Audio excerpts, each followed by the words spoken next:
Yeah, we're fucking ready. You guys ready out there? Creeping Delta! Dette en rapport fra hangaren for jetfly på Fornebu. Motorene testes. Ørene i ferd med å smuldre opp. Innvollene på tur ut i et terreng der de slettes ikke hører hjemme. Bena rasler som et utstillingsskjelett midt i en tornado. Øynene ser innover i skallen. Nei, jeg har det ikke bra.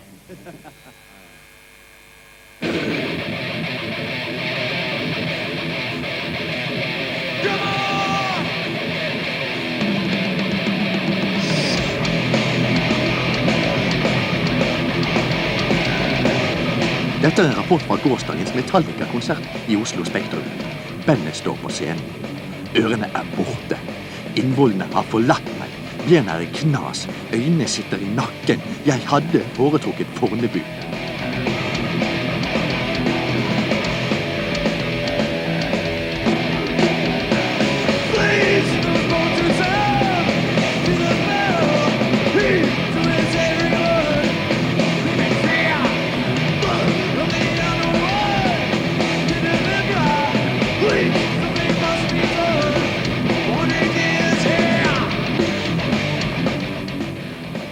Never really liked being labeled thrash metal, at least because there were, we were definitely different than Slayer, and we didn't rely on spikes and crap like that. When we were trying to get other people to get into Metallica, and they would hear heavy metal and they would instantly be turned off by that term because they had in their mind, oh, Judas Priest, or Satan or some crap like that.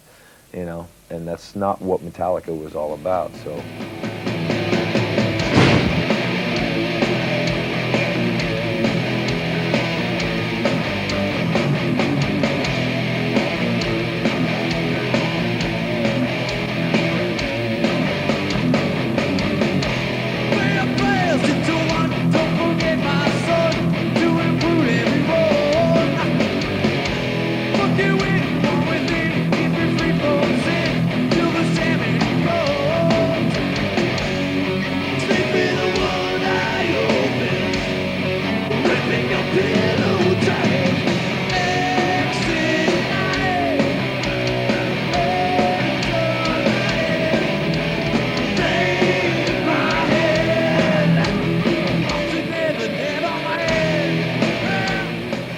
Something called the snake pit in the middle of the stage. What's that?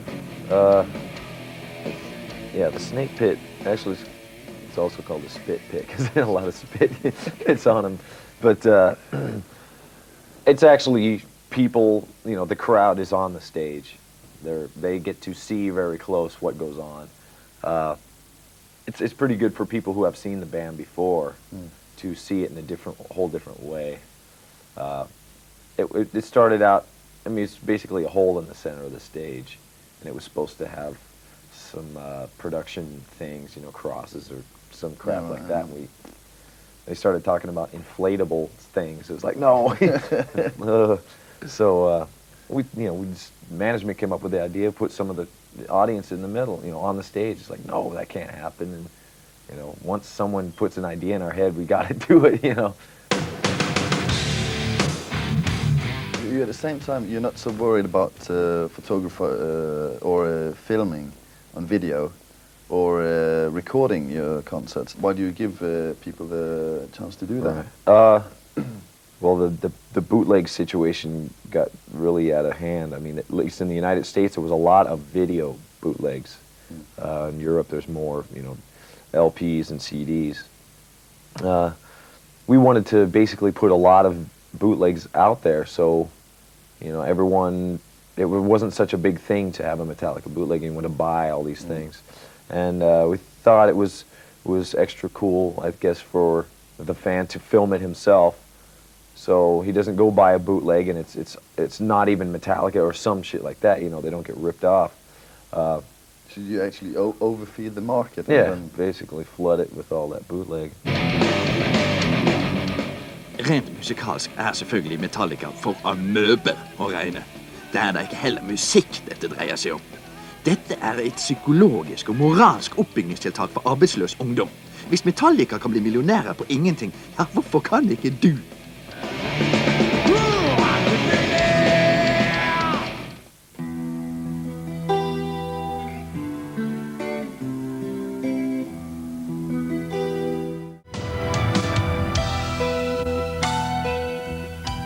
How would you describe the last album? I actually like it. I mean, I'll listen to it. You know, it's one of those albums that it sounds good. We worked really hard on it, and that, you know, winning the Grammy, you know, for the third time, but for this album, felt like it really meant a lot, because we worked day and night on this damn thing.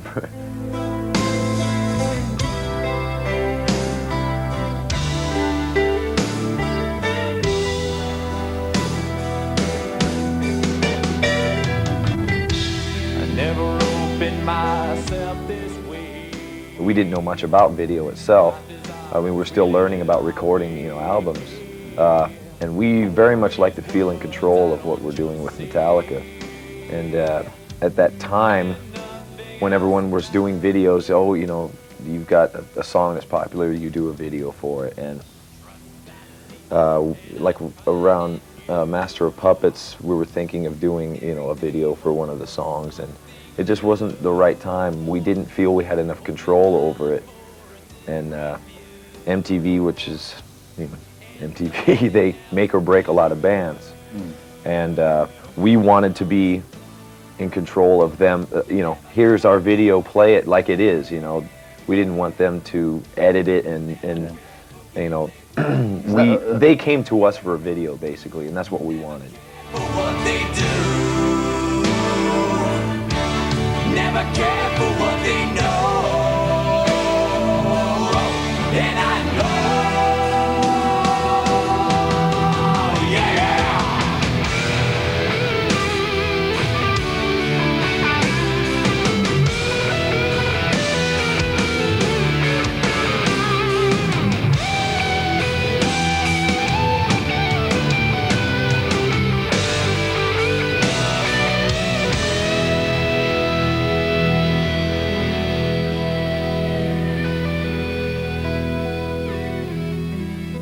But the story in Sandman, what is that about, actually?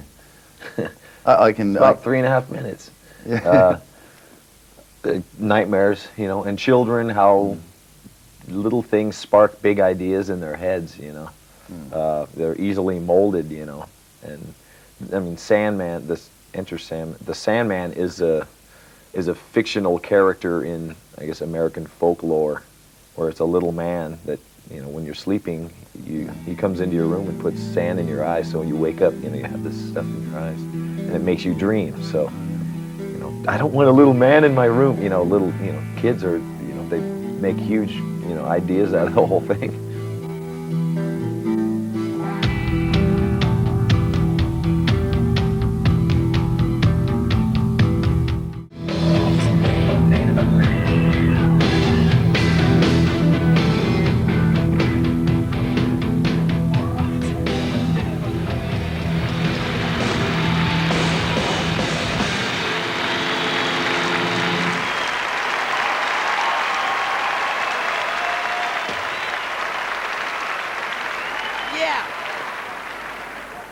Yeah, get that guitar, because I'm going to take it home. You know, it used to be a time, remember when you could go over to Fillmore? Remember the Fillmore East? And I didn't know what this guy was doing on the drums. I kept thinking, man, his head's going to go off. And I was like, I had to go to the bathroom. Why didn't I go before I played? I don't know, it's my kind of mentality. Yes, and the best metal performance is...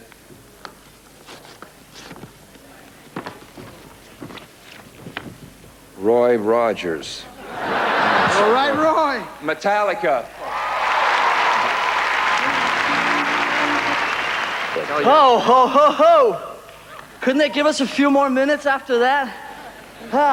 Anyway, let's get on with it. Thank you. You want a job?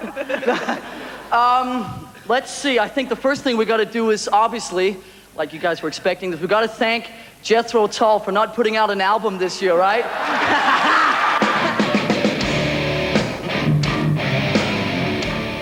Men det var også stort sett alt vi oppdaget av tilløp til musikk denne kvelden. For snart dukket Lars Ulrik opp med skramlekassene sine igjen, sammen med James Hetfield, han som sto oftest med mikrofonen og lå som et nesehorn med halskatarr. Og de ødela alt sammen.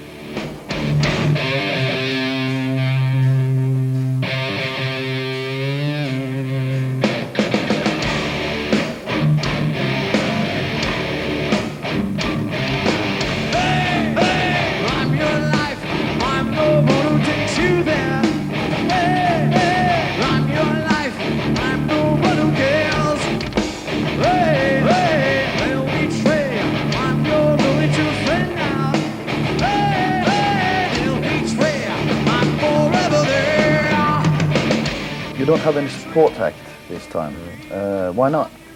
Well, there's a few factors. I mean, once we designed the stage, we could not see another band playing on it. I mean, it's so Metallica that no one else. You know, where do you put the drums? Where's where's the front of the stage? You know, and we thought it might it would be a good idea to have just a night of Metallica and see, who actually comes, to see just Metallica.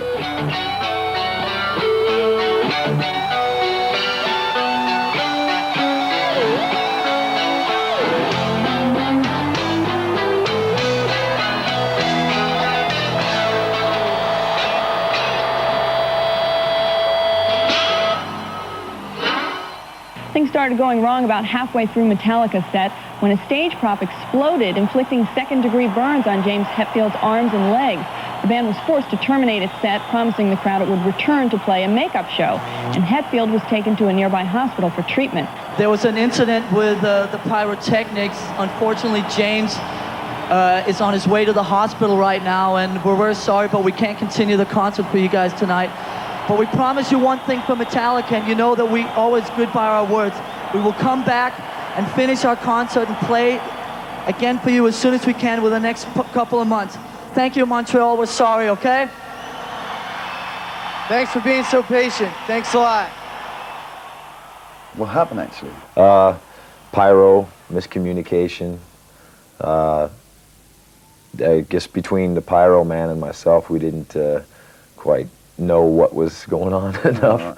It was during the outdoor show, so he had added some other pyro, and I had thought he had taken the pyro and moved it out instead of just adding on. So there was this other large flames, like 12-foot colored flames that come out through the grill work, so you can't really see where they are because they're under the stage. Oh, yeah. And I was basically standing over one of them, and Wrong place at the wrong time. yeah, pretty much. But it works now, I mean, it was the whole arm. I have to wear this glove still for a little while. It was the back of the hand that got it the worst. And Risky job you got. yeah. I mean, you risked your hand, and how's about your ears? What? Your ears. What? Yeah. Should I write it down? Earplugs, yeah, earplugs. I started wearing them too late, yeah. Maybe I should just show you the questions. And all Sign. that. You use earplugs, don't you? Yeah, we all do. We've all, over the years, discovered that we need to. I think Lars was the first to wear them. He'd wear the foamy kind, you'd put them in, and all the high end was just be gone, So he'd be playing his drums, and the drum monitor, he'd put plugs in and have them turn it up, so it was the same, Oh, yeah, right, I know what you mean. So it was loud for the rest of us, so we all had to start, wearing plugs. To compare with him. Yeah. That's the start. But we got some pretty good plugs now that just basically take the decibel level down but keep the same sound spectrum.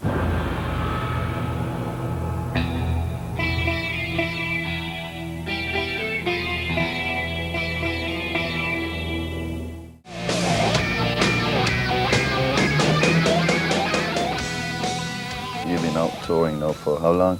Well, since August '91, so it's it's over a year, and we'll be out till I guess July, like the 4th of July. We'll be coming back to Europe to do some outdoor festival type things. We're just thinking, we're in road mode, just all the time now, not thinking of writing material at all. I mean, you get bored on the road and you have your little tape player and you get riffs, and I mean, you always get ideas and you need to put them down. We're not even thinking of an album. I mean, the last one just, it drained us, Have you changed so much during these years that next we're going to see Metallica is MTV Unplugged or something? I couldn't see us doing Unplugged, really. I mean, that works really well for some bands. I mean, we're not an acoustic band, really. We need to be pretty loud.